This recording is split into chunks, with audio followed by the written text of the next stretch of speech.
Welcome into the Jordy Culotta Show. Wave your hand out there, baby! Shout out to the show. She puts the pinky into the nostril. Man, look at that. Healthy competition, there's nothing like it. Y'all grow up. The line's wrapped around the stadium. Different strengths. I just lost a tooth. It's going to be fun. You know, we might have a story. I love what you're doing. Bergeron wants to take us fishing this afternoon. Sharif, you play for the bad boys of the SEC, man. We don't apologize to anybody. A lot of people are saying you're going to be wearing number 7. I don't really know. I want to. He look crazy, Bill. Good feet on the old man. Definitely come back. I love. We'll be right back with the Jordy Culotta Show.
Welcome into a Monday edition of the Jordy Culotta Show, built by RMB Builders. Shout out to our friends over at RMB, Rhett Bourgeois and the crew at rmb-builders.com. Remember, if you are in the market for a brand new home, a custom design home, if you want an addition to the current home that you're in, get in touch with RMB, rmb-builders.com, and on Instagram at RMB Builders.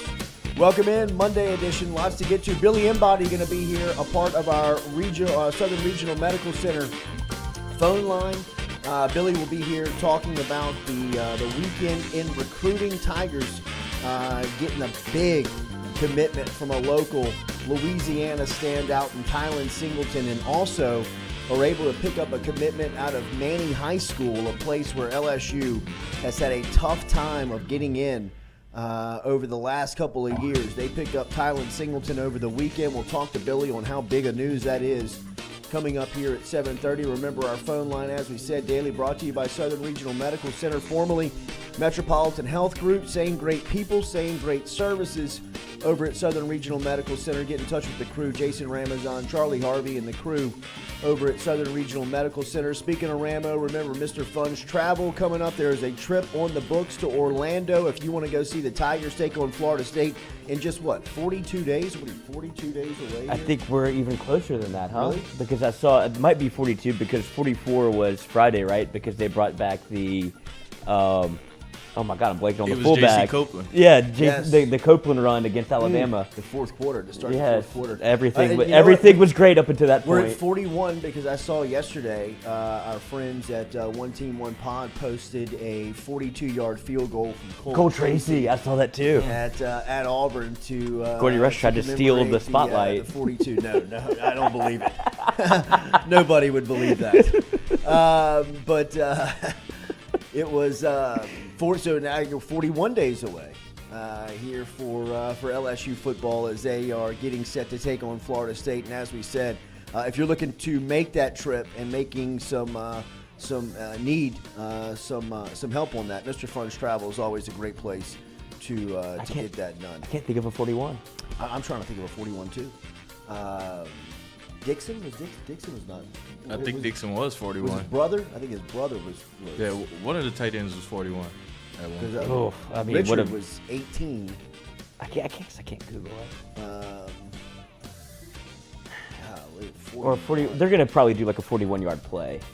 One team, one pod. Yeah. That's the way to go. There's no 41. I like that. I like that twist. Me too. I like that twist to it.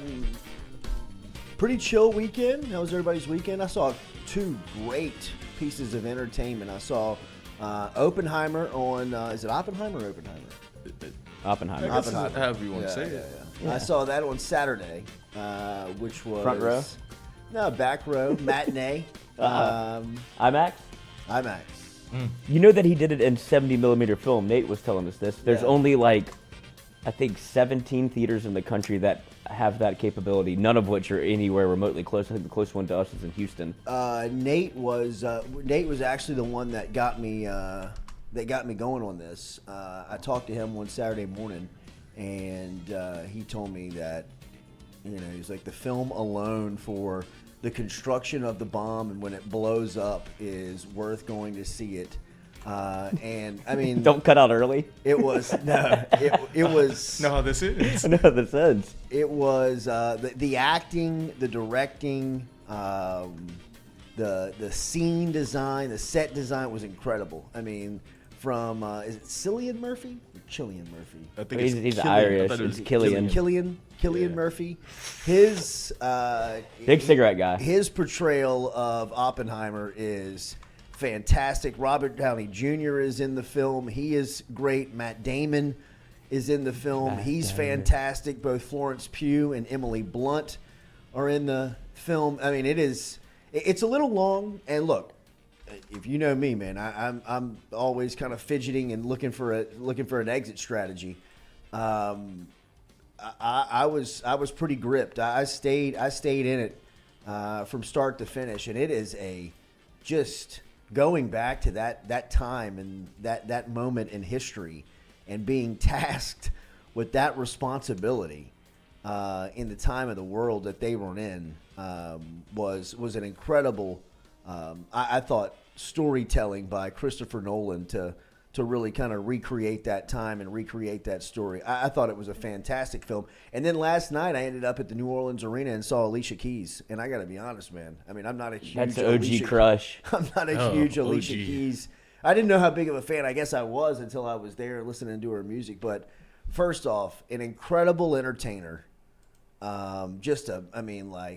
Entertainment from start to finish.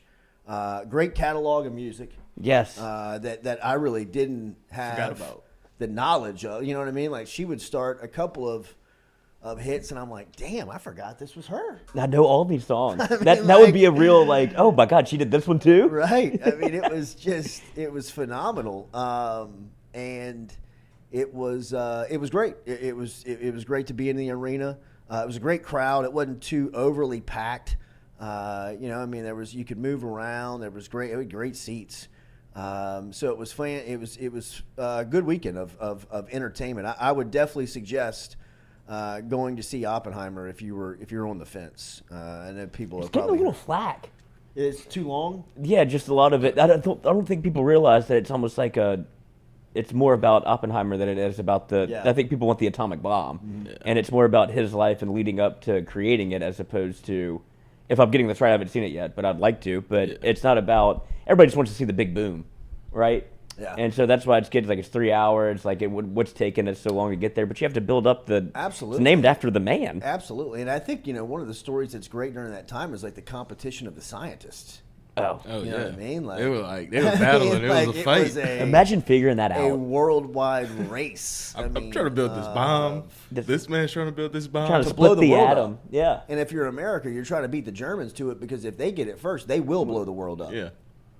You know what I mean? Like, that's... And we're not even trying to bomb them. Yeah, right. We got to go over here. We got to go to Hiroshima. Try to go the other way. Yeah. Right. I mean, it was... No, y'all stay out of this. It was fantastic. I would, if you were thinking about going to see it, and I look forward to talking to Nathan about it, because Nathan was we didn't get to Nathan on Friday, and that was our fault. But I talked to him on Saturday morning, and he was talking about the pick, and he was and when he raves on stuff, you're like, damn. He thinks it's really good. Yeah, like I need to go see this. I mean, he was like, look, it would be like you it'd be like you telling me to go watch like the Warriors play. Yeah. Like if the Warriors, I wouldn't know. He's like, I wouldn't know the draw or wanting to go see them. But this in Hollywood is like watching the Golden State Warriors play. He's like, I mean, it is that's good nearly perfectly acted. It's directed at such a high level, and then just the film. I mean, like the visuals, the set design, everything from the costume. I mean, you watch stuff differently when you have a friend like Nathan who can kind of tip you off on what to look for. You're talking about Barbie, right? Man, talking about bad reviews. Did it? Barbieheimer. Barbieheimer. You got to see both of them. People are doing double features where they're going from one to the other. Could you? What a like twisted individual, like your brain. What are such a actually, I showed up to the wrong. No. Yes, I showed up to the wrong theater on Saturday. I bought the ticket at the O'Neill Theater, which was I bought Celebrity Theater, but I thought I bought the AMC Theater on O'Neill. They're about 2 miles away from one another. Yeah, it can get you, especially in your mind state of Oppenheimer. So the start time was 11:20, so I decided to get there at 11:30, so I can miss the first 10 minutes and kind of walk in the dark. You know what I mean? The whole thing. And so I walk in and Barbie is playing in my theater. Like the chick that takes my ticket has no idea. You know what I mean? Like I flash an Oppenheimer ticket and get it, like dinged, and she never looks off of her phone as she's doing it, right? Did she not and give never you even the, like, recognizes I'm at the wrong theater. Did she not give you the like? Oh yeah, so I'm like, I'm sorry, theaters on the left. So I'm like, no, yeah, like which one? She's like, Auditorium 1, and I'm like, okay. She could have said anything. Yeah, right. So I'm like, one's right there. So I mean, like, I walk in. Your life is in my hands. You need to look at the little sign. Just like, is Will Ferrell in Barbie? Yeah. Yeah. I mean, when I walked in, Will Ferrell was on the screen in a pink, and I'm like, this is, and I can tell, like, this is not a preview. This is the movie. I'm actually watching the movie. The movie is happening right now, and like people are like, like in it. And I look up and like people are like smacking on popcorn and stuff, like looking at me. Like I'm the pervert. Yeah, right. Like, what are you doing? What's Ken doing here? So I come out and I like flash the thing at the girl. I'm like, yo, am I at the right place? And she's like, no, you're not. You're not. She's like, this happens all the time. She's like, you're actually supposed to be like 2 miles up the road. And I'm like, you gotta be kidding me, man. So you were a little late for the movie. So I was a little bit, I mean, like when I walked in, I could tell that I probably missed the first 2 or 3 minutes. I mean, like it was People are settled in. It was a 5-minute drive. I mean, by the time I had gotten there, it was probably 11:35 to the wrong theater. I make the trip over to the right theater. I probably get there about 11:40, 11:45. What's the previews? 20 minutes or 10 minutes? Oh, it's got to be 10. 20 minutes would be absurd. I know, but it's long. It is. The more you sit there, the longer it feels like it is. And then you get the most obvious thing in the world is like, oh, I can't wait to see that. Yeah. Like, I will be back. Like, I don't go to the theater ever. And then when I see previews, like, oh, I'm coming back to see that. It's like, no, you're not. Like, Oppenheimer is one thing that's going to get me into the theater for sure. Yeah. Like, IMAX, the whole deal. Yeah, it pulled me. Yeah, where you get like, all right, I'm doing this for 3 hours, get a catheter, and just watch the movie, because that's what you want. I got to imagine the experience. It's those type of movies that make you go to the theater where you're like, if I watched this in my bed on the TV, I'd be like, I'm not doing it the right way. No, I agree. It's a theater pick. Yeah, it's like watching a game on the, like at the Super Bowl, you want to watch it on the big screen. You're not just like, oh, I'll watch it by myself. Yeah, no. It's look, I would say if you're on the fence about it, go see it. As far as sports this weekend, as we mentioned, LSU picks up a huge commitment, and they have one of their biggest recruiting weekends of the offseason coming up this weekend. They'll host the annual splash party here on campus, and it is expected to be a who's who in recruiting in this class of 2024. We will talk to, as we said, Billy Embody coming up here in a couple of minutes. He'll stop by here in about 12 minutes, where he will discuss where LSU sits this weekend going in to another recruiting weekend, and what the commitment of Tylen Singleton means to LSU. Singleton, as we said, comes out of Manny High School, a school that LSU has been hard-pressed to really break through over the past recruiting cycles. There's a new head coach on campus at Manny High School. There is also a new coaching staff with LSU. Dylan Barrett is the new head coach up at Manny, taking over for Coach Curtis, who's moving on up at Manny. But Tylen Singleton played linebacker last season, obviously next to Tackett Curtis, and was overshadowed a little bit by Curtis on Manny's squad. But when you think of Singleton, man, this guy is a big-time athlete. He's the 19th commitment for the class. LSU now has, and we've been talking about this, 8 of the top 10 prospects in the state of Louisiana committed to this class of 2024. It's a little unusual, right? I mean, like, it's not a huge headline story, but this is something that LSU, it's very rare to see. They usually get 7 of the 10, 8 of the 10. They rarely get 10 of the 10, and it feels like they're tracking for picking up all 10. Singleton becomes the 3rd linebacker in the class. Xavier Atkins is committed. Devon Keys is committed. And Destrehan, 4-star linebacker, Collage Cobbins is committed to the program as well. So LSU doing some bang-up work at the linebacking spot, also in the state of Louisiana, as Singleton becomes the latest Tiger to commit over the weekend. We will talk to, as we said, Billy Embody coming up here in a couple of minutes on what that means for LSU, as the Tigers doing a really bang-up job in the offseason here in recruiting and putting this roster together. I love Tackett Curtis, but I still think Tylen Singleton's a better player. He's a better athlete. He projects much better at the college level than Tackett Curtis does, especially in the SEC. I agree. And look, I wanted Curtis. Me too. Like, I wanted Tackett Curtis at LSU. I think his attitude, the way he plays the game, his mentality, just all of that really just kind of screams big-time linebacker. But as far as the evaluation goes and watching both Singleton and Curtis play next to one another, by far I think that Singleton looks like the more natural player, right? Like, I mean, Curtis is a big boom type of guy where he'll run downhill and knock your head off, where Singleton will, he'll strip the ball, scoop it up, score it. He's a big-time athlete. Looking forward to talking to when did Billy Embody? When did they hire their new coach? Probably about 3 weeks after the season. So was this and I may be wrong, but is this, obviously LSU had some trouble getting in with Manny, it felt like, for a while. Was that like a Curtis thing, or I don't, or just like Brian Kelly building in new inroads? No, I think that there was a little bit of there was some. The Curtis has got a vibe now. There were some personal stuff up there, and I think it dated back to the coaching staff before Brian Kelly, but it was some deep cuts to Manny High School and LSU that Brian Kelly recognized immediately, like they had to make some ground up. Because I go all the way back to Joe McKnight. I don't know exactly what it was. No, John Curtis. And I'm just talking about the Curtis. The Curtis. Well, they're not related. Really? Yeah. Okay. I was under that impression for so long as well, but they're so confusing. I know it is. So Tackett is not related to the Curtises from John Curtis. Okay. Right. This is the most Louisiana conversation it's crazy. ever. It is. It's 100% crazy. I mean, I thought for so long that it was like I thought they were like the descendant from. Me like, too. I thought that you were just born into John Curtis. I mean, I thought Tackett was the JT version, just 50 years later. Father Abraham had many sons. But not the case. I mean, I was.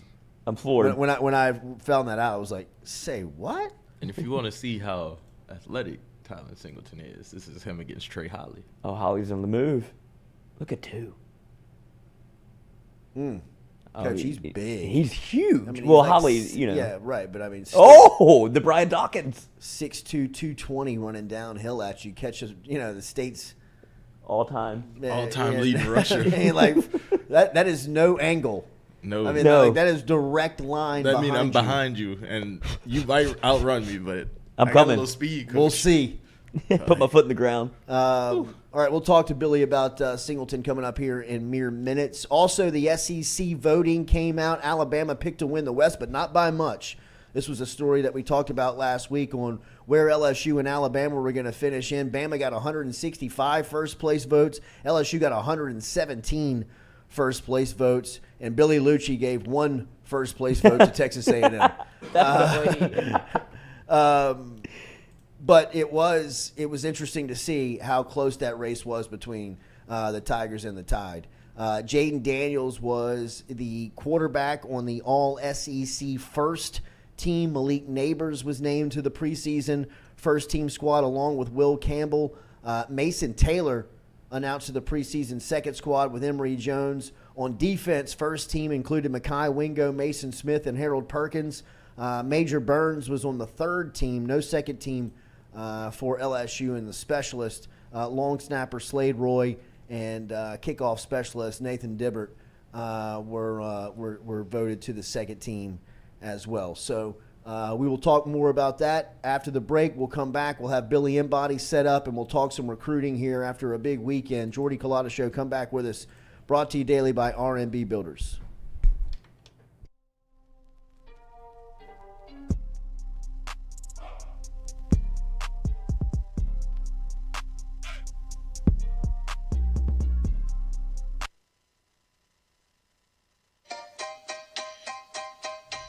Hey fellas, it's Jordy Culotta for my friends over at Men's Total Health. Guys, do you suffer from fatigue, decreased libido, erectile dysfunction, weight gain or loss of muscle mass, signs of depression, anxiety, hair loss, mental fog, general loss of interest? Then you might be suffering from low testosterone. Go see my friend Mike Roach and his great team over at Men's Total Health over in Metairie at menstotalhealth.net online. And stop in and see how they can change your life today. A simple shot and some knowledge from Mike Roach can get you back up, moving with your energy, get your sex drive back, build your muscle mass, make you feel young again. All online, menstotalhealth.net.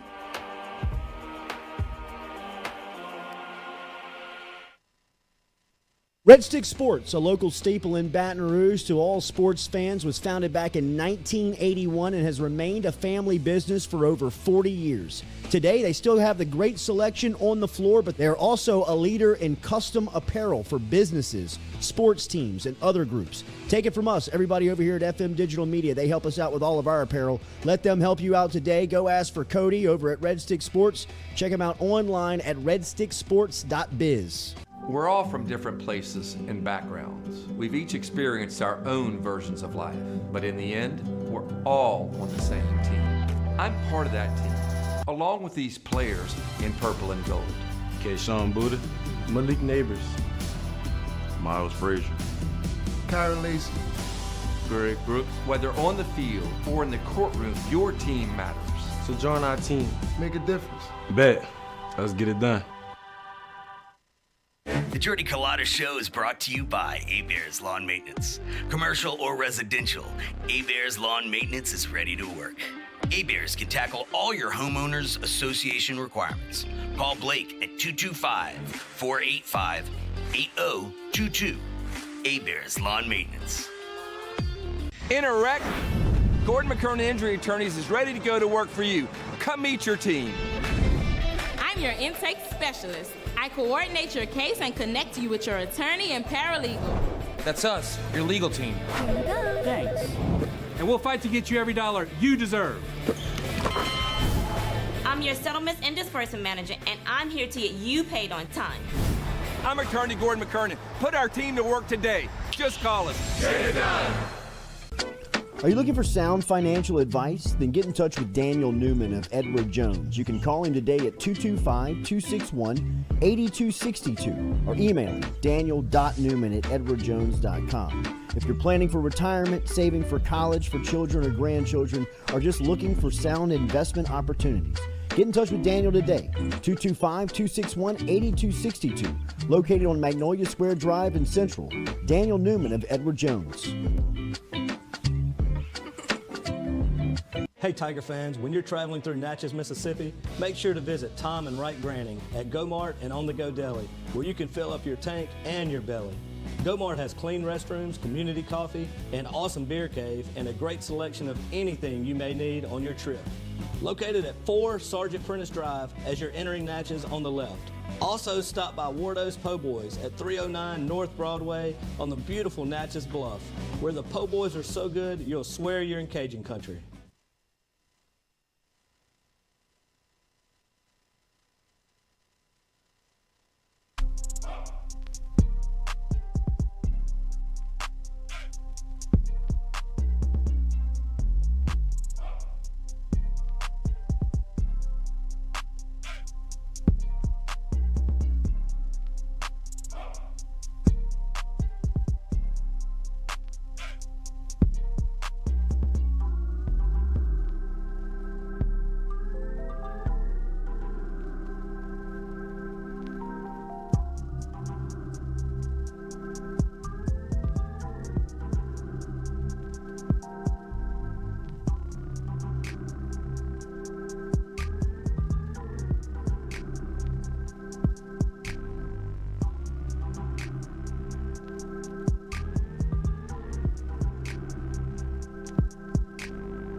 All right, welcome back here. Jordy Culotta Show, as always, built by our friends over at RMB Builders. Fired up to announce that we are a part of a fishing rodeo coming up. The dates have been set. Ride me like a cowboy. We've actually got the link up on social media. Any social media that you can find us on, whether it is Facebook, whether it's Instagram, whether it's Twitter, you can sign up there and you can check out our link. We have hooked up with our friends over in New Orleans at Boot Crew Media.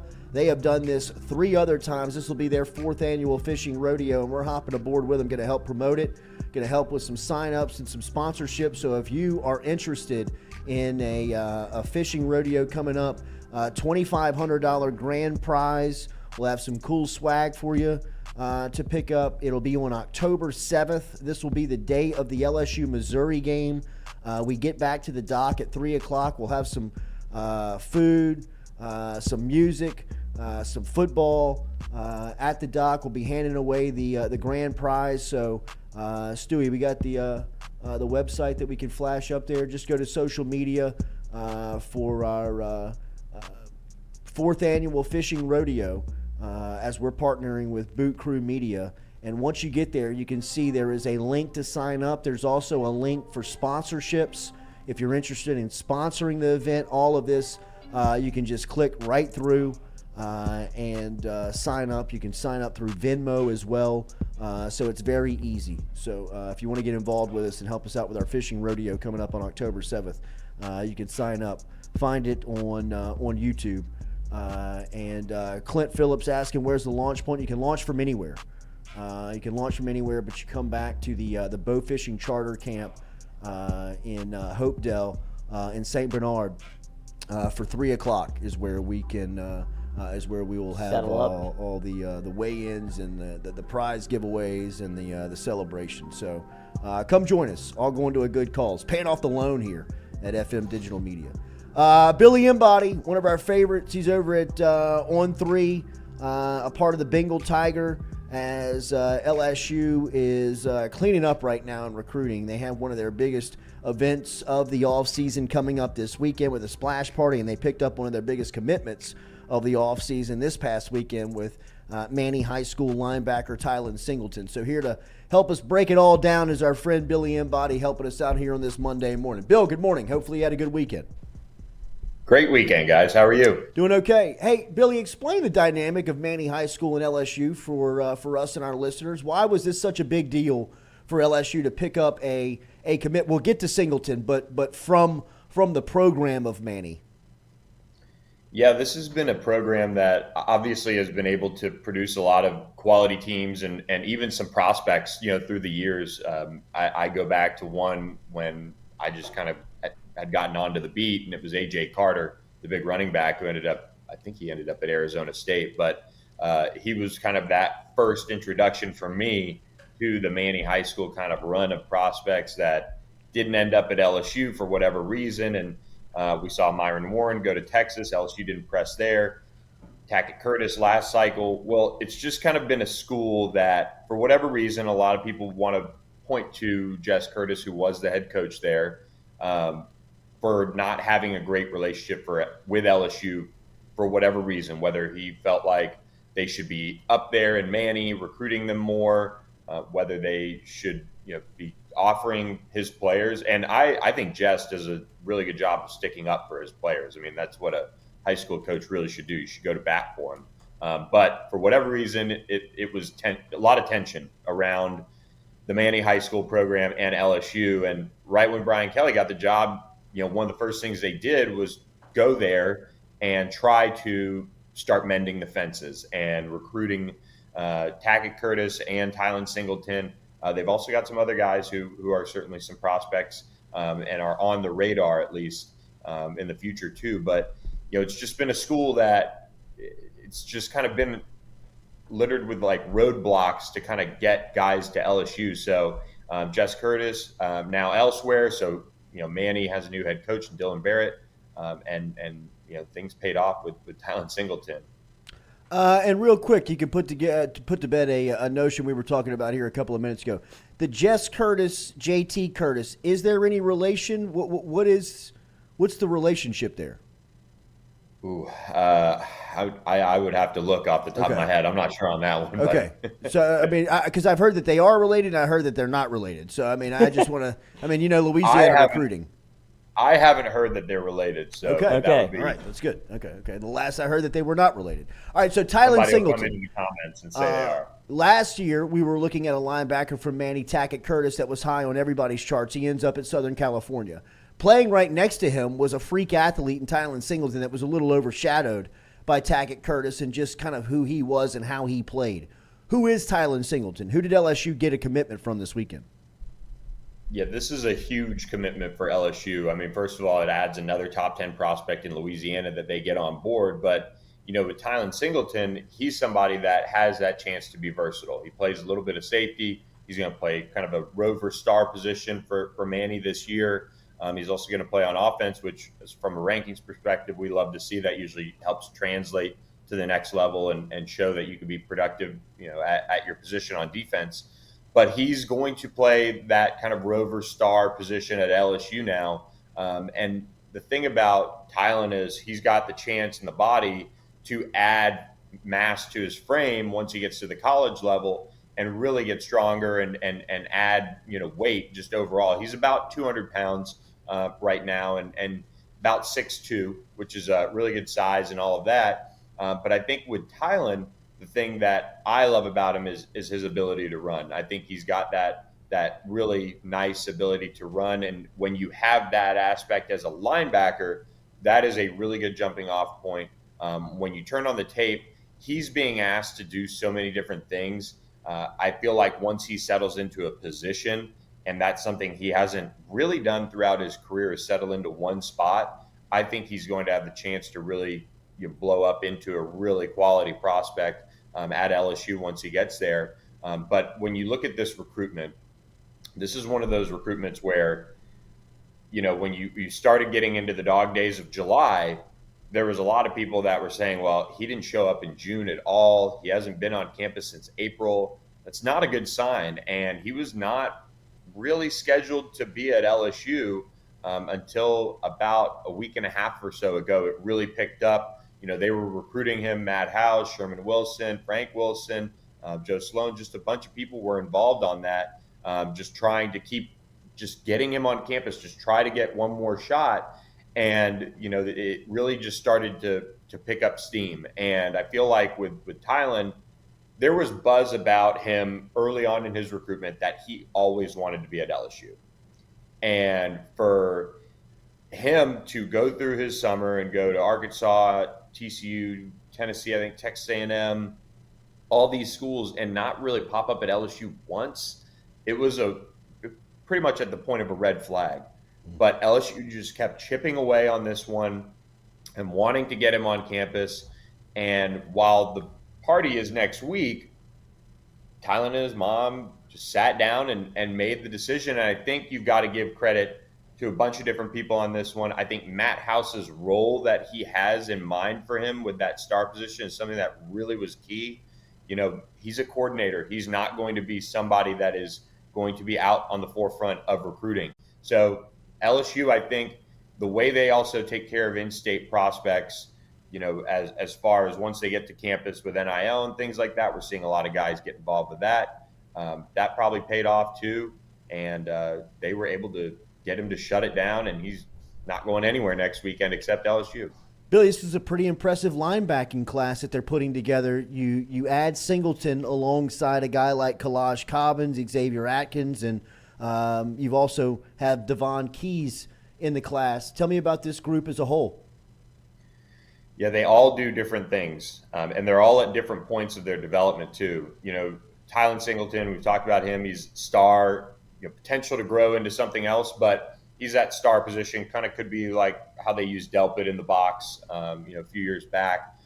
Then you have Kalaj Cobbins, who's going to be a guy who can come off the edge and really rush the passer. They can develop his off-ball linebacking skills. He plays with a really high motor. He's one of the best high school football players in Louisiana, without a doubt. And then you have Xavier Atkins, who's this raw Louisiana native who's playing his senior year in Texas at Summer Creek. But he's a true kind of middle linebacker thumper, and he's probably one of the more athletic linebackers in his class overall. He's just still figuring out the position really at Summer Creek now, and so he's a developmental guy. And then you have Devon Keys, who's got a ton of polish. He plays both sides of the ball for Aledo in Texas, which has won a bunch of state championships. They won one last year. He's a power lifter, a track guy. He's a shade under 6 foot. He's a little bit about 210. But he's just really, really physically developed. He's working out with the same trainer as Damone Clark right now. So he's just continuing to kind of hone his craft. But he's somebody who's going to come into LSU at least most likely physically ready to play. When you look at the linebacker group they now have assembled, we'll see if he sees the field early. But physically, he's probably the most ready to go out of that group. So it's a group that has a bunch of different, types of players in it. And LSU is really about that. By design. They do a good job in the secondary recruiting guys that can play corner, can play safety, can play corner and safety, can play nickel and safety.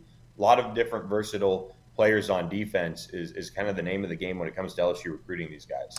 Shay and I were talking about this last week, Billy, and you can add some good insight on this. It's rare for LSU to strike on 10 out of 10 of the top 10 players in Louisiana, right? I mean, routinely they'll get 7, 8, maybe one year they get 9, but they don't ever seemingly get all 10. It seems like they're tracking and trending that way for this cycle. What's different in your opinion?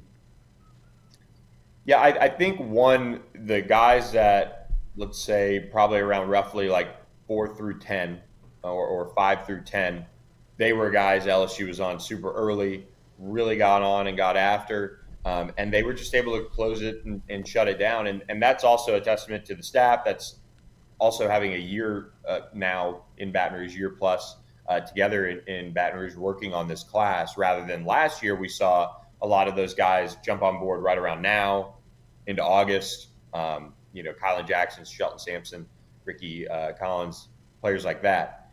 These guys were ready to move up their announcements and kind of get them, rolling. So that was a big reason why I think that just that jump start on some of these prospects. But, recruiting is really weird. Sometimes it takes a minute to fully figure out a recruitment and what's the deal with what's going on. For example, Tylen Singleton, the buttons LSU pressed over the last week and a half, really hit home with him, and he committed. He's one of those players that when you look back on this class, did he always want to be at LSU? I think so, and obviously he committed. But it just took a while for it to make sense and for him to really get to that point where he said, okay, this is actually what's right for me. I'm going to go ahead and do this.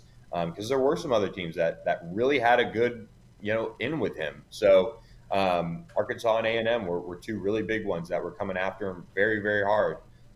So for him to jump on board, they push the right buttons. That's the sign of a staff that's really closing and figuring it out. In this 2024 class, as far as Wardell Mack and Dominic McKinley, I think Wardell Mack is somebody that, as it goes out longer, I think you're going to see LSU be in an even better position.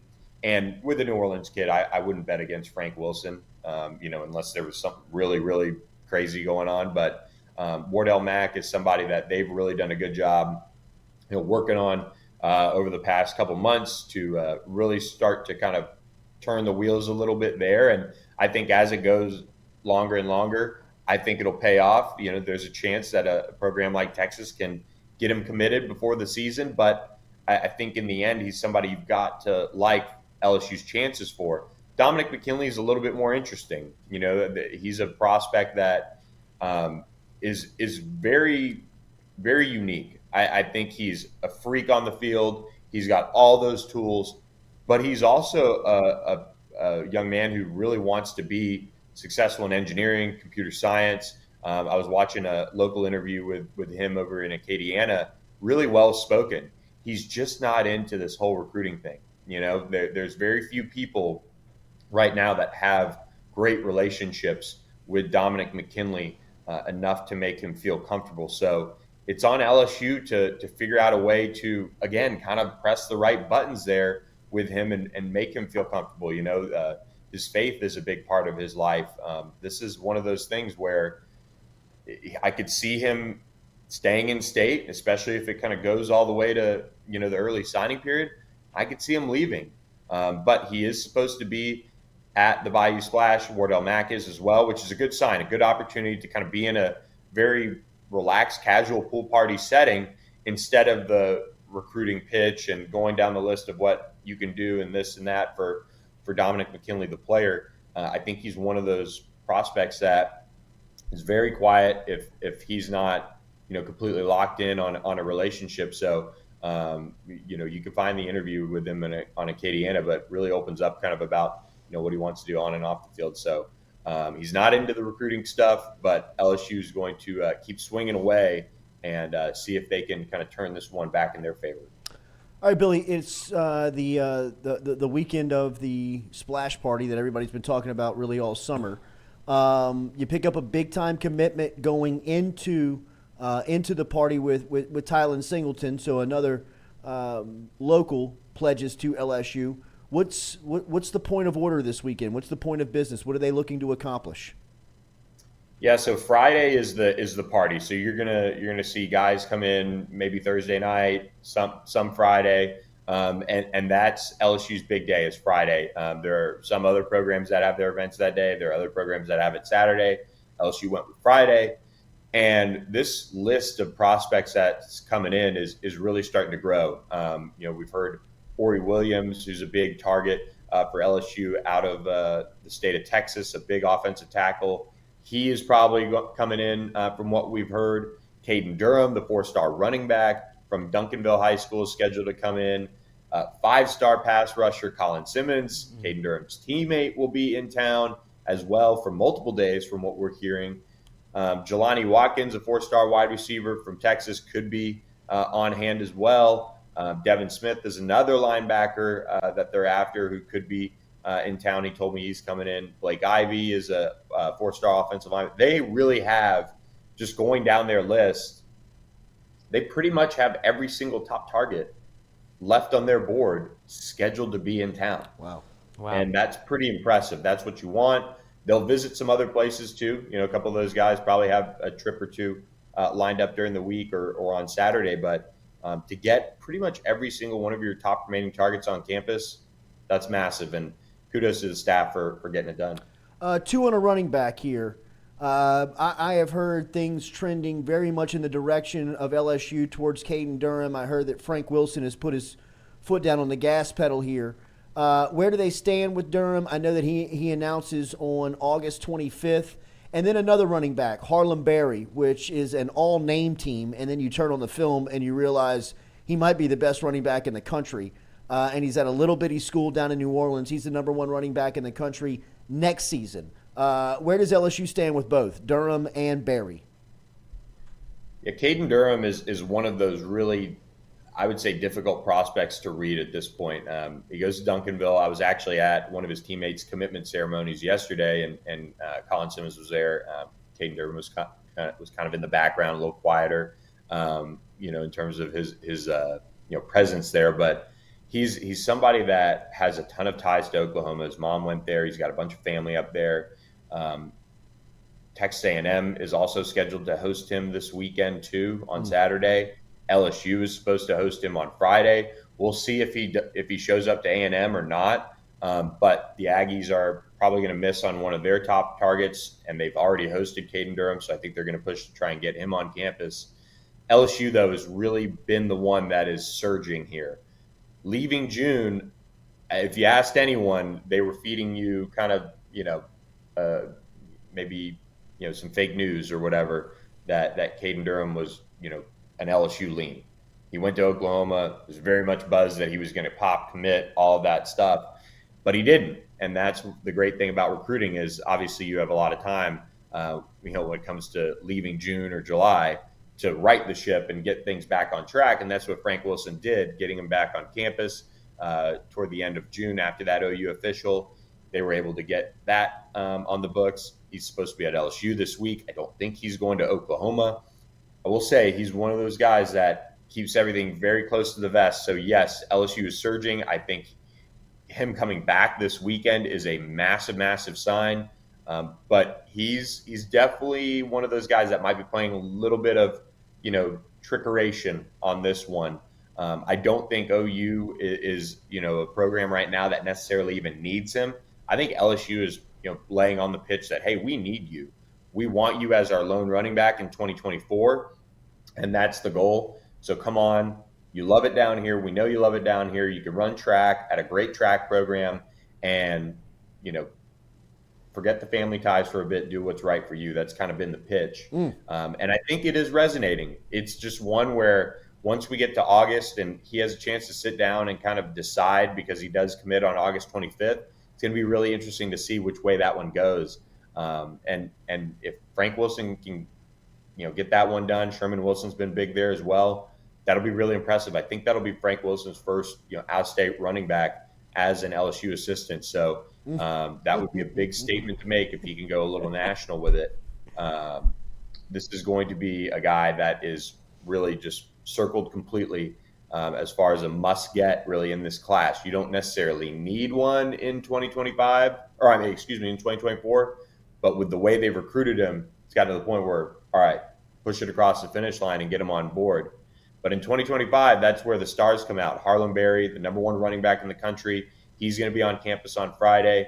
He's a huge priority for Frank Wilson. I think LSU is a real healthy lead there over the other programs involved. He might not commit early. He might be a guy that takes it out. Who knows? But I think LSU's squarely in position to land Harlan Berry, as well as James Simon, another top running back in Louisiana. He's going to be on campus on Friday.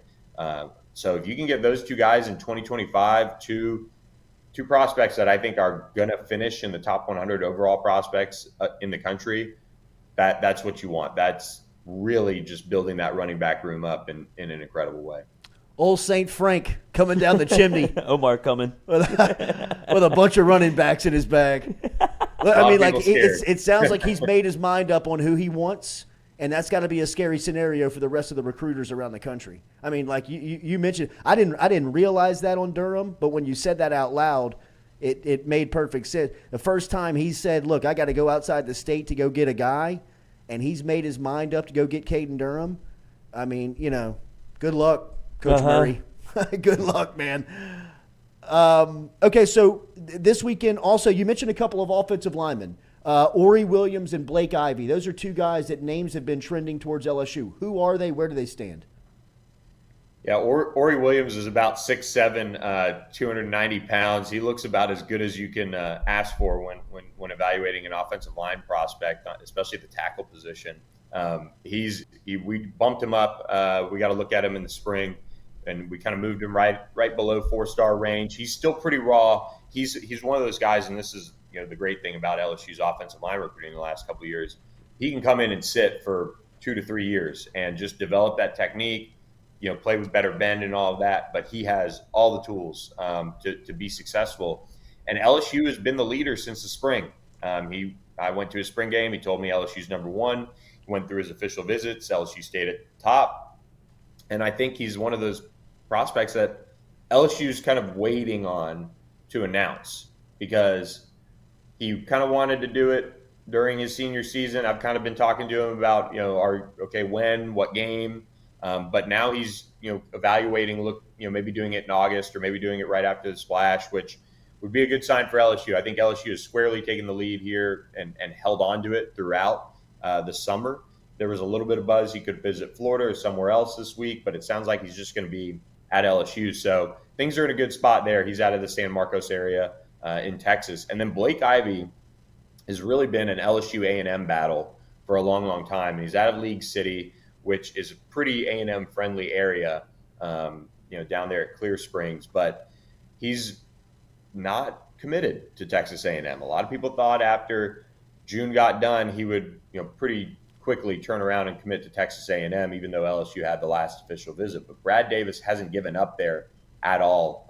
He's been, after him in a big way. He's one of the higher upside guys in this class, I think, especially at the guard position. He's got really long arms. I think he's going to be a terrific offensive lineman at the next level. Physically, he's a little bit more ready to go than maybe Ori Williams in the sense that he's a little bit more polished. But Blake Ivy, if they can pull him from Texas A&M, that would be kind of like what Florida did to LSU with Marcus Maniscal. They thought they had him. He was silent. And, if LSU can pull the rug from under Texas A&M on Blake Ivy, that would be a big, big deal in the grand scheme of things, and pretty much wrap up this offensive line class for Brad Davis. And what a class it would be if he could get those two dominoes to fall. One more, Billy. Hunter Fournette wants to know about Kai Bates. Yeah, Kai Bates is set to announce his decision on Wednesday. He is one of the best corners in the country. Robert Steeples has really grown into a really quality recruiter, I think, and I don't think he gets enough credit for what he did on Javian Toviano last cycle. He went with his gut on an evaluation, Jeremiah Hughes, and we'll see how he develops, but that was one that he really just honed in on and got on board early. Andre Evans was a guy that's been on LSU's radar for a while, but, the one thing about recruiting, I would say, is, whether you're the primary recruiter in terms of contact or you're the position coach and the primary, you've got to be able to sell a plan of development, or else you're never going to get your foot in the door. And with Javian Toviano, with Jeremiah Hughes, with Andre Evans, guys like that, Robert Steeples has done that really well. And I think with Kai Bates, that is something that LSU should have confidence in, is the plan that Kai Bates has at LSU. Tennessee took a lot of momentum when they hosted him on his official visit in June, but LSU's not giving up. That's the one thing about this whole month of recruiting, is you have that time to make phone calls, to work angles, and see how the chips fall. I will say this, Kai Bates keeps his cards very close to the vest, and he, wants misdirection or whatever to kind of keep people guessing. I think Tennessee's done a really good job recruiting him. They have the momentum, at least publicly, but Kai is one of those guys that, LSU is continuing to recruit him and not giving up. And so maybe he'll have just what he wants, a surprise in store on Wednesday. But, it's too close to call right now. Tennessee is really, they've had a lot of momentum, at least behind the scenes and publicly too, since that official visit. LSU's just been battling, trying to overtake that. So there's still 2 more days until he makes a decision. So we'll have to keep a close eye on that one and see if it goes LSU's way, because he's really impressive. Splash party this weekend. Nobody's covering it better than Billy Embody and the staff over at On3. Remember to pick up your subscription going into football season. It's must-read material if you're keeping up with recruiting and LSU over at Bengal Tiger On3 site. Bill, thanks for getting up with us here on this Monday morning. Have a good week. We'll talk soon. All right, you guys too. Thanks for having me. Always. There he is, Billy Embody from On3, checking in this morning. Make sure and check them out on Twitter, on social media, all over the internet and on3.com, where you can read all of the material and keep up with this weekend's commitment from Tylen Singleton, and then the splash party coming up this weekend in Baton Rouge, which is set to have a lot of faces there. And look, that's the same thing that we've been hearing on Caden Durham, that Frank Wilson has set his sights on one player in this cycle, right? Where there's not that defining running back in the state of Louisiana. When Frank Wilson got here, he was a little annoyed. He was aggravated, right? That first recruiting cycle, he was missing out on the top backs, where Astruma's running back Le'Veon Moss ends up at Texas A&M, and why do I always forget his name? Out of Lake Charles, ended up at Miami. Trevante Citizen ended up at Miami out of Lake Charles. The top two running backs in that class, when Frank Wilson, Brian Kelly, and the crew got the job, that's when Wilson was in the leather jacket. He was trying to recruit Citizen late in the game. He even got in to see Le'Veon Moss, but it was just too late. And, you know, that's like Michael Jordan coming back and wearing the 45 and getting beat by the Orlando Magic and Nick Anderson, Anthony Hardaway, and Shaq, right? Where, I mean, it was tough for MJ to watch Horace Grant and the Magic celebrate at United Center at the Bulls Stadium in celebrating a conference win, a conference championship, right? For Frank Wilson to see Texas A&M and Miami come into Louisiana and scoop up the top two running backs while he was at LSU. Didn't matter they'd only been there for a couple of weeks. The fact that he was wearing the letters, wearing the colors, and another school had beat him for the state's top two running backs is something that he'll never forget. Like, that's stuff that keeps people like him up at night. And that's why nobody in the country had a shot at Trey Holly and Caleb Jackson. Nobody. I mean, and this year he looked at the board in Louisiana and said there's not that one guy that he wants. He knows Harlem Berry is sitting there in 2025. And as you heard Billy just say, LSU sitting in a very healthy lead. That's because Wilson has been on Harlem Berry for, you know, as long as he's needed to be. But he set his sights on Caden Durham. Last recruiting cycle. And said he's going to get a big-time player in every cycle that he's here. Whether it's one guy or two guys, he's going to get Trey Holly, Caleb Jackson. This year it's Caden Durham. And I know when Durham was here, he was playing coy and he didn't want to talk about where things stood and who was in the mix and where LSU was. But by all accounts, and everybody that's covering it, everybody that's close to it, everybody that's paying attention to Durham's recruitment, is that you just read the action. You just read what he's putting out there, right? Like when you talk to Shay, Billy, you say, look, I mean, even when people want to play coy, like they want to, you know, kind of dupe you, you still got to watch what they do. And Caden Durham on a huge recruiting weekend is going to be in Baton Rouge again. And he's consistently been loyal to LSU, moreover than anybody else seemingly through this recruitment. Oklahoma's had a great stance during this. But when things get questioned and things get pushed, it always seems like LSU's the school that pops up for Durham. And I just know that if Frank Wilson has made his mind up and said, this is my guy, I am recruiting him at 100 miles an hour with my foot down on the gas pedal until we get across the finish line. If you beat him in this instance, tip of the hat. I mean, like, really, it would be an enormous victory for whoever would pull this type of prospect out from under Frank Wilson. I'm not saying that it's done. I'm not saying that it's a done deal. I'm just saying if I'm betting, if I'm pushing my chips into one direction, I'm going all in on old St. Frank. Because when he says, I'm getting him, and you kind of, and he doesn't flinch,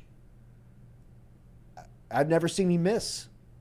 I was about to ask you if you could think of one instance. Would it be Joe McKnight? Is that the only one that he wasn't here? That was Larry Porter. No, I'm talking about when he was at Ole Miss, right? Read the book. Yeah, he got McKnight. Mm-hmm. Joe McKnight is crying to Frank Wilson, telling him that he can't go to Oxford, that he can't go to Ole Miss. Because, I mean, he had the money was too good at USC. Whatever had happened to secure that commitment. I mean, Pete Carroll had Reggie Bush on the phone with Joe McKnight, which is a huge recruiting violation at the time. Not saying that everybody was following the rules.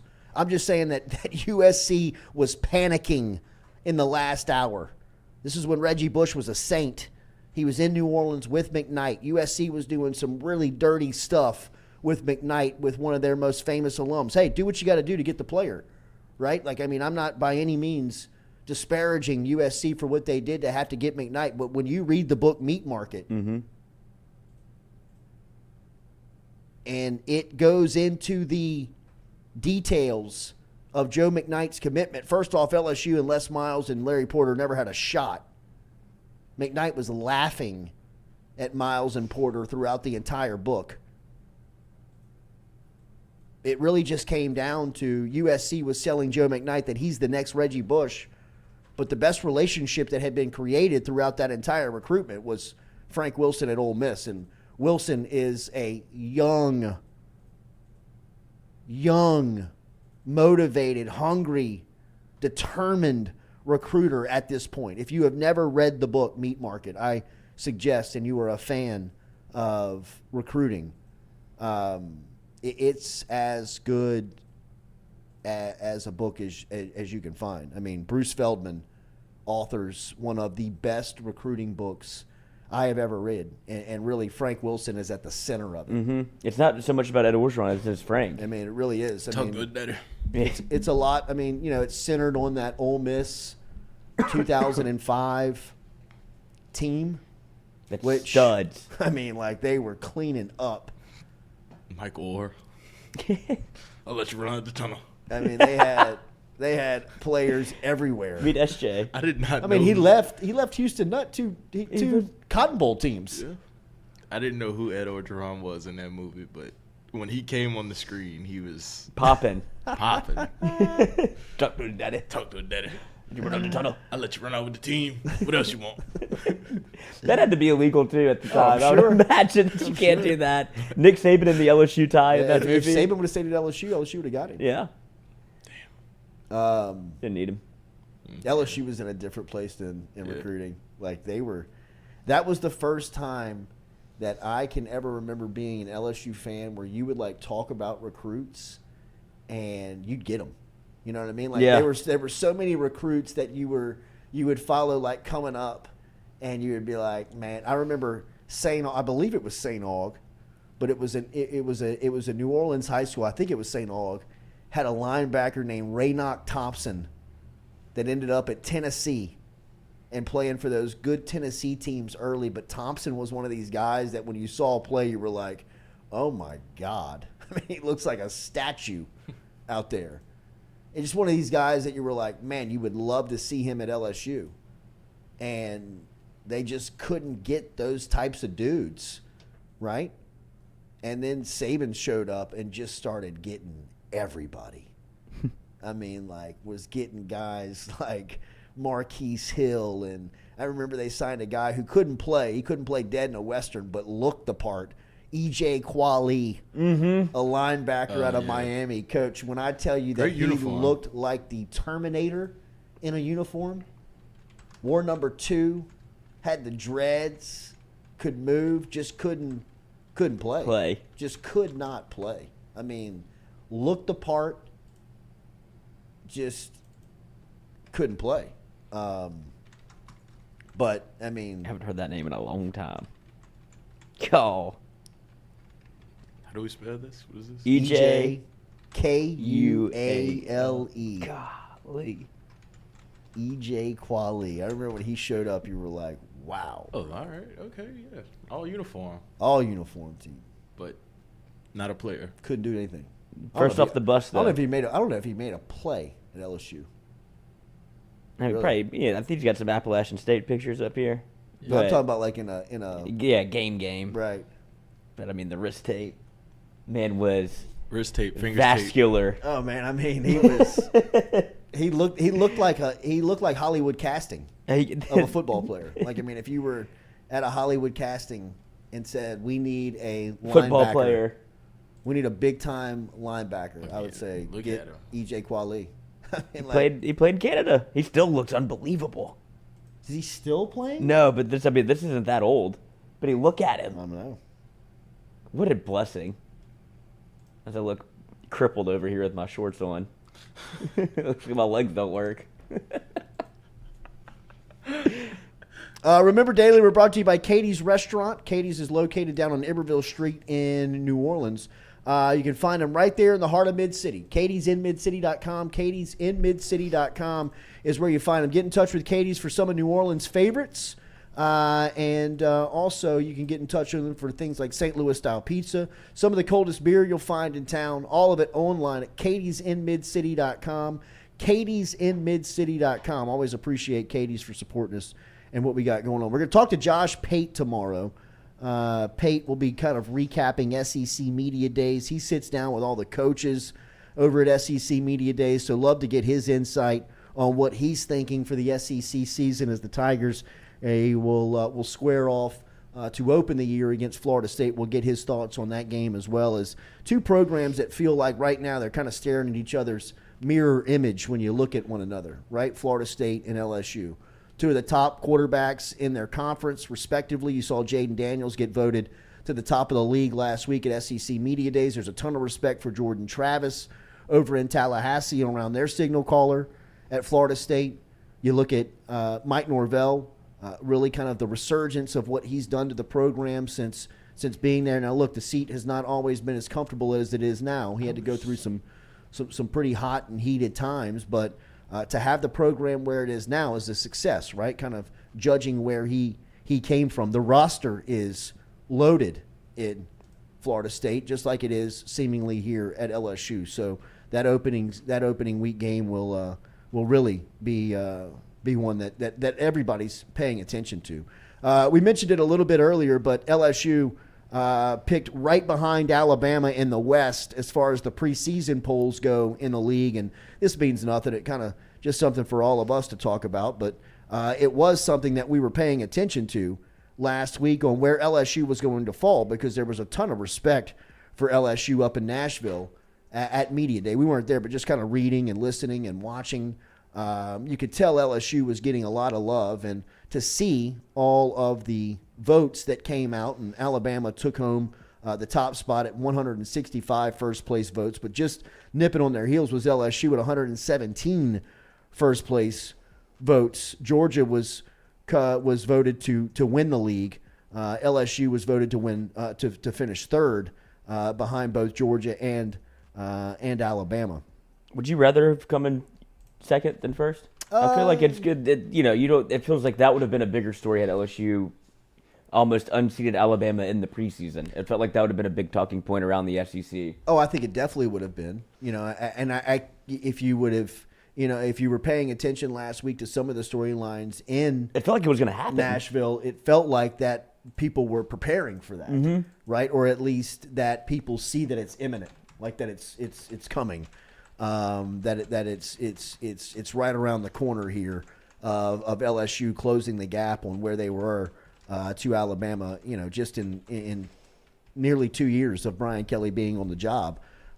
So, yeah, I mean, I definitely think that it would have been a big storyline if LSU would have made the leap. But, in everything that we read, everything that we keep up with, everything that we listen to, everything that's out there, it's happening. It's nipping. It's right there, man. I mean, in fact, I would give the edge to LSU in the preseason going into it. And look, trying to be as unbiased as possible, just because of the quarterback. I was about to say, you got to do that just because of the quarterback. I mean, just because of the experience at the quarterback. Now, look, Alabama could roll this thing out, and they could have, they could have the next Heisman Trophy winner on their team. Who knows? I mean, that's quite well possible at the level that they've recruited and at the level that they develop. But at this point, when you look side by side at LSU and Alabama, for every, quality depth defensive back room that they have, where LSU's trying to maybe figure out some positions. LSU's got 2 championship contending quarterbacks. Alabama's got none at this point. Or at least their actions have said that their confidence level around that room is not championship level. So, I mean, when you're talking about what the debate around this thing used to always be the coaching. I mean, LSU always had and could go roster for roster with Alabama.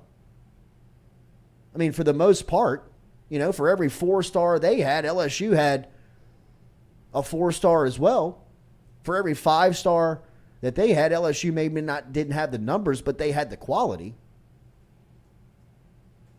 It always just kind of came down to coaching, where it was an unfair advantage for Alabama. I mean, barring Joe Burrow coming through here, which is, the best athlete, best quarterback, best player in the program's history, Ed Orgeron and Les Miles were just not a fair fight against Nick Saban. It finally feels where LSU is playing on even playing ground with their opponents from Alabama, where it feels like, the preparation process it's a wash, where it used to be an enormous advantage Alabama. I mean, we always tell the story. There's a reason why Nick Saban was the most aggravated coach in the league when Miles got fired. You can't treat a guy like this. Why not? Look at all the wins. Why not? Shit. Don't fire the bum. Because I've been copy and pasting my game plan for the last 12 years. Update the spreadsheet. Shit. I mean, it had to be such a blow. Like, God, we had that figured out. I mean, Saban was pissed off and annoyed because LSU was a step closer to figuring it out. Like, we weren't even practicing the week before. I mean, and then they hire Orgeron, and he's like, okay, all right, fine. Did it again. Oliva screwed it up. We're good. We're good. We at least got 3 more years of this stuff. You think anybody was watching that coaching hire more intently than Saban? No. I mean, Saban knows that LSU potentially is the best job in America. If it's not the first, it's the third, right? And it's a top 3 job in the country if you have the right person, if you have the right guy that can work the political angles, the money angles. It's different now than when Saban was here, but it was very similar. I mean, Saban was best friends with the top businessmen in town. It wasn't because he liked their business ethics. It was because they could help the program. Same thing that Brian Kelly really has to do, just for different reasons. I mean, it's just keep this NIL thing open. I could only think of two schools that might be better jobs, quote unquote, than LSU. Georgia and Texas? I wouldn't even say Georgia and Texas. I was gonna say USC. When it's right. Because of California and like how big it is and how many players they have in California. Probably Texas, yeah. I was gonna say USC and Miami though, because Florida. God, have you heard that Greg Olson interview about Miami? And he was talking about Mario Cristobal, who was his tight ends coach whenever he was Notre Dame first and then went to Miami, which I didn't realize. Oh, wow. Yeah, and Catholics versus convicts. Coach, he was in it. He lived both sides. But he was talking about, he's like, if Mario Cristobal can't get it right, then I don't think, you talk about, the U is back. He's like, I don't think Miami will ever get it fixed. He's like, he understands the culture. He understands. He's been there before. But for him to have to say that, where he goes through the whole list of, the 2001 team, 2002, he's like, we could have played in the NFL. Oh, easy. He's like, we would have won the Super Bowl, but we wouldn't have finished last in the league. No way. And it's insane the people that he rattles off, and then for him to go from there to, if Cristobal can't do it, I don't know how Miami gets back. And for them to be, and Cristobal can't do it. I don't know if he can either. I don't think he can either. Do it. That's an Ed Orgeron hire. It is an Ed Orgeron. I mean, look at Oregon. Look what he had at Oregon. I would. They were fine. I hear that, Stewie. I would say Ohio State would be one of those jobs that. I mean, look at Ohio State's got no competition. Michigan. They play on an SEC. They play with an SEC reputation in the Big Ten. Right? Yeah. Where you can go into Texas, go into Florida, go into certain parts of the country and go get these athletes where you're like, yo, man, it gets 25 degrees up there in October. And for whatever reason, they still go. Hey, I know. You know what I mean? Mad. Like, Marvin Harrison Jr. Yep. Chris Olave. Quinn Ewers. Michael Thomas. Got him out of high school. You know, like you don't even have to go your last year. Michael Thomas from California. Yeah. Right. I mean, they have a pipeline to California. Yeah. You know? C.J. Stroud's from California. So, I mean, but I would put, LSU is in that role where if you get the guy that can lock down Louisiana and then have enough cachet and brand power to go shop LSU outside of the country, I mean, buckle up. You know what I mean? Like, if you get the state alone, look at the league. Look at the NFL. You know, I mean, to me, Georgia is the only state per capita that can compete with what Louisiana does. Yeah. Florida, Texas, California kind of sit in themselves, they kind of outlay themselves just because of their size. Now, look, they pump and put players into the league regularly. But when you look at states per capita and the size, where the population's just, you can't compete with those areas. Louisiana and Georgia are, I mean, very similar in the way that they got athletes on every corner. Hunter Hall, he said, "Hey Jimmy Sexton, make sure LSU doesn't hire someone competent." No doubt. Nick Saban. 100%. Isn't Sexton Nick Saban's agent and Jimbo's? He's everybody's agent. I mean, So, he's America's Lane agent. Kiffin's agent. agent. I mean, like when the Lane Kiffin thing was going down of Lane's going to be the offensive coordinator at LSU, Saban picked up the phone and said, "Jimmy, don't get let this this man happen." a head coaching job right now." Like, he is not And going Boca. to LSU because if you remember at the time, Tagovailoa's younger brother, Talia, was on Alabama's roster, and like Lane was like threatening like he was going to take him. You take to LSU, yeah. And now he's in Maryland. Right. Yeah. Right. Yeah. With, that's what happened. Like, no doubt. Because Ed Orgeron was. This is before Ed was. This is still hungry Ed. Whenever he was on the podium saying, "I'm going to hire the best coordinators in the country," who do you think he was talking about? I got this binder. I got the binder. With Derek got the But binder. he was definitely 1,000%. And you can like all of this is such a roller coaster going through like the Ed Orgeron experience. He makes that statement publicly, which he probably shouldn't do. Like until signed, still delivered on campus, he's working for me right now. And then so when he makes that statement and you see Lane get the head coaching job, then he's like, well, who's the best coordinator you're going to get? And he goes sight unseen, Matt Canada, who just won the Burroughs Award after putting 70 on Clemson. Well, And so that's how the whole thing, like, it's such a... The sales the tactic domino. for he had to Orgeron sell it. was, I'm a recruiter. Yes. I will not only recruit the best players, I'll recruit the best coaches. But you have to talk to him at some point. Right. Like, you would got to hope. at least make sure that they're Or qualified for the gig. Maybe you could just fight him. Yeah. know? Him in Ed's Canada, world. like that. That's oil and vinegar. Oh, man. Like how toxic was that? Split the atom. Way more toxic than we know. Yes. You know what I If mean? we Like, know any of like the snippets, we do know. it Imagine what was- didn't get out. Matt Canada was trending on Twitter last week. I don't know why. He's the offensive coordinator for the Steelers, huh? Still. Mhm. I mean, that man finds a job. I mean, well, in the same sense, it wasn't like he didn't know football. Yeah, I agree. I was kind of on the mat. I mean, he had to work with Danny Etling, who was a good player, but he didn't get Joe Burrow. Etling's going to be the backup for the Packers this year. He was trending because Cam Hayward asked Kenny Pickett on a podcast, Matt Canada isn't going to open up the playbook, so how do you feel about that? This is going to be the death of the NFL, coaches. Like, everybody has a podcast now. And Cam Hayward is like the captain of the team. Absolutely. Yes. You're a Mr. Steeler. Franchise player. If it comes down to Matt Canada or Cam Cam Hayward, Hayward, it's an easy decision. Cam every day. Matt, good luck. Clear your office out. Yeah, right. We already did that for you. Yeah, we did it for you. Stuff's out the front. We sent your box to the house. That's I mean, if crazy. you see that Taylor Lewan tweet where he, like, they cleaned out his locker and brought his stuff to his front door and like literally like left his locker.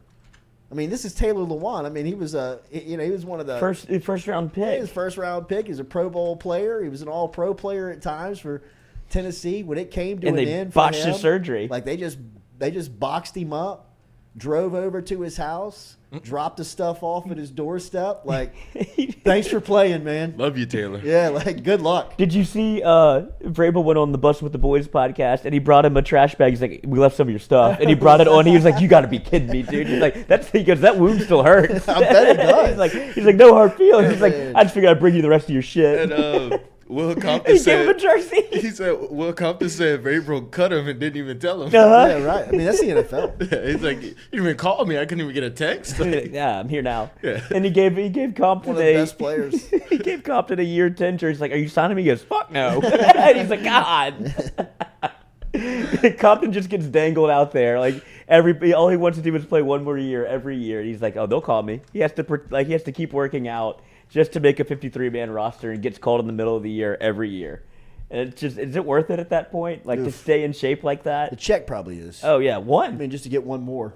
Six figs. Yeah, absolutely. You get called up once, man. Might be 7. Yeah. Unless you play running back. The Titans got the memo. They put out their retro uniforms, which are just, my goodness, man. How good can they be? I mean, I saw they're only wearing them 2 games.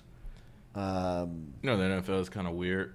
Yeah. About their uniforms. Got to keep a uniform. I don't get it, because the Tennessee Titans retro look back to the Houston Oilers. Have you seen this controversy? Is an A-list, no. Where the Texans are trying to claim the Oilers. I didn't, obviously I understand what happened, but I didn't think that you could gatekeep like that. So, I mean, this is a very easy argument. This would be like the New Orleans Pelicans arguing that they should be and have the Jazz. Oh, the Jazz, yeah. Retro looks because they should the New Orleans Jazz originated in New Orleans. They were relocated to Utah and kept the name. So really the history of the Utah Jazz goes back to New Orleans, right? Where the history of the New Orleans Pelicans actually goes back to the Charlotte Hornets, which Del Curry. I don't know how you kind of, I think that, the current Charlotte Hornets, their new history began in 2003 with the Charlotte Bobcats. God. Right? So now the New Orleans Pelicans history actually is the Charlotte Hornets history. This is sick. It's not your team if you never had ownership of the franchise. Just because your city had ownership of a certain franchise and it relocates means that your city is no longer in ownership of that said franchise, right? So, I mean, when the Houston Oilers moved to Nashville and became the Tennessee Oilers for a year in which they played under, I believe their first year in Tennessee, they were the Tennessee Oilers with Steve McNair and Eddie George and that crew. And then they changed their name to the Tennessee Titans. They're still, their history is the Houston Oilers. The Houston Texans history began in the David Carr era. 2000, whenever 2001, whenever that was, 2002, when their franchise started. So, I mean, for as much as I hear Houston wants to still own that look, that franchise, that team, I would say that the New Orleans Pelicans feel the same way about the Jazz, or at least I know I do. I would love for the Pelicans to be able to throw and go retro back to the Jazz and the Pistol Pete era. Cuckold Utah. Right? I mean, like, that name, I mean, the Oilers is more recognizable with what city? Nashville or Houston? Houston, right? Is Jazz more recognizable with Salt Lake City or New Orleans? Right? I mean, like, this is non-debatable. But at the end of it, I mean, like, for instance, the Seattle Supersonics history is kind of clouded in the Oklahoma City Thunder. Right? Like, the Oklahoma City Thunder owns the history of the Seattle Supersonics. If Seattle gets a new franchise and gets a new team and they want to name it the Supersonics, well, that'll be a brand new franchise of Seattle Supersonic basketball that has no tie to the former franchise of which was supersonic Seattle basketball. So it's like if Oklahoma City wore Supersonics They jerseys. could. Yeah. They could. You know who drafted Kevin Durant? Exactly. He was a Supersonic before he was the Thunder. So was Jeff. They had a rookie class that they had another rookie with him. Jeff Green. Oh, he's still in the league. He's still in the league. But Jeff Green was a rookie on that team with KD. There's a picture of KD and Jeff Green in the old school Supersonic uniforms where, I mean, you know, it was Steve McNair and Eddie George wearing Houston Oiler uniforms in their first year. War nude. But yeah, I mean, KD in the Sonic gear. That almost puts it in more perspective a little bit to where I guess if you're the Texans, like if you're from Houston, you're upset to see this. Like you're upset to see Tennessee and do they want the Texans to wear those uniforms? I mean, like when the Jazz, when they rebranded a couple of years ago and went to the retro look, I was like, this should be the New Orleans uniform. Yeah, it just makes more sense. I mean, like, you know, when you've got the J with the old school ABA basketball with the Mardi Gras colors spelling out Jazz across the chest, a lot like Pistol Pete's look, right? I mean, like that felt so New Orleans, right? I mean, like I'm not a local to the city, but I mean, Jazz Pelicans, you know what I mean? Like Jazz Pelicans. I mean, I'm going with the Jazz. It could be the Utah Pelicans, and nobody would bat an eye. These uniforms those are unreal. I mean, like they're. Are they gonna wear them every? Is that the new games. Home uniform or just 2 games? Two games. Oh, it's gonna look so aesthetically unpleasing whenever they go back. Yeah, and you'll be like, oh, I don't like the Titans uniforms at all. I mean, besides the blue ones, they look like kind of like a high school team. Yeah, like the Carolina blue ones, I'm cool with, but like the navy ones are like way too much. So like the Cleveland Browns. The Cleveland Browns history is wrapped up in the Baltimore Ravens. Yeah. Like the Baltimore Cleveland Colts. Browns that we know now, their history started in, I believe, 1999. Like this franchise was big, it started in 99. The franchise that left Cleveland and went to Baltimore, I mean, ideally, if the Baltimore Ravens wanted to wear throwbacks, they would wear the Browns uniforms. This is such a sordid history. You know what I mean? Yeah, like this is so like incestuous almost. Where you're like, I don't want to keep going down the rabbit hole of where all like that just makes any sense at all. Texans, shut up. Yeah, you know what I mean? You don't own it. This is not your deal. But I want it to be. I think they just want the uniforms. Like if you're a Texans fan, you just think they're upset because of how good the uniforms look. Like I wish that was my team. I know. That's the only reason to be upset. If they were if the uniforms weren't cool, you wouldn't raise your hand. But now when they look like that, you're like, wait, those are ours. Like, those are better than ours. Yeah, I want them. I want to be those the are the best. They are. They're the best. Yeah. I mean, they're the 1 seed. Because the Jets just released theirs, and they're terrible. It's just a white uniform. It's terrible. But like they just want a green top and a green helmet makes no sense to me. You gotta have some contrast. But there's got to be some type of it looks very like high the school. old Jets were great. They were great. Like it's not a lot, but aesthetically, like somebody posted a picture of Jamal Adams in the uniform, like the old Jets all whites with the white helmet, and it's like that looks good. And then you kind of don't realize it until it's gone. Right. And then they tried to modernize the Jets uniform. Like these are ass. Yeah, they're terrible. And then you see Aaron Rodgers in the uniform, and his helmet is getting huge. Yeah, I mean, he looks like Marvin the Martian. Like Buzz Lightyear. Yes. He's just a bizarre cat. Those aren't bad. Those aren't bad. That's the ones they just released. Those aren't bad. Would you go white helmet, huh? On that, I go green helmet. I like the green with the white face mask. Yeah. That works. Oh, the white face mask. Good call. That is a little retro look. Aaron Rodgers looks ancient. He does. That's your quarterback? I mean, he just looks old. He just looks old. You know? That's got to be he has to put on pads every day. I mean, the corner that you turn from youth to old in the NFL is very sharp. Yes. Like, I mean, yesterday you looked so young. Today you look 90. You look like somebody's grandpa. My hip hurts. Like he's gonna run around and go it's gonna be one hamstring and getting it's like